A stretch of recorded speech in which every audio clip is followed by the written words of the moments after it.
Nu așa, a venit leapșa de la Spliff pe beat-ul Fane și vine cam așa. Dau pe beat-ul Fane un bisac ca dansul puțin zăpăcit și puțin tripat. Au dat de lirica la cheva un mugnom, chiar boloia general îți fac direct cadou.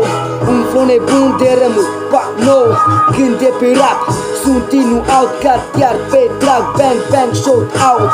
Arma mea beat-ul, gloanțele sunt versul. Echipa 20 de linii găsești singur sensul. Ești cam tare în clanță, dar nu față în față. Mi se pare că ești pistă, ți-ați face o clanță.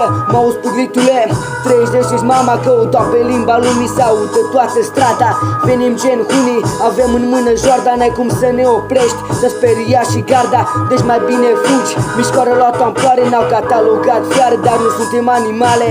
Îți sări la gât cu mâinile goale. Dau pe beat-ul Fane, tu ascult piese de jale. Ascultă frate, avem în dotare versuri cu 3 motoare, beat-uri extraordinare. Ne vezi încruntați, așteptând la semafoare. Bine îmbrăcați, nu punem speciale. În concert te rupem și în două când suntem nota de plată. Tu te faci că plouă, că suntem la început și nu rentează, pe noi ne fac banii, asta e tot ce contează. Așa că fii pe fază, Spliff te agresează. Fac vers pe vers până te bag în metastază. Nu doar aberează, garda mă filează. Stau ciucă-s pregătit pentru ce urmează ca un gladiator. Sunt bardacus în arenă, am învățat de mic limba asta maternă. Beat-ul te pun la scris, forțat obligat. Sunt de neoprit, sunt un obsedat de rac, pac, pac, pac, rap, shut up.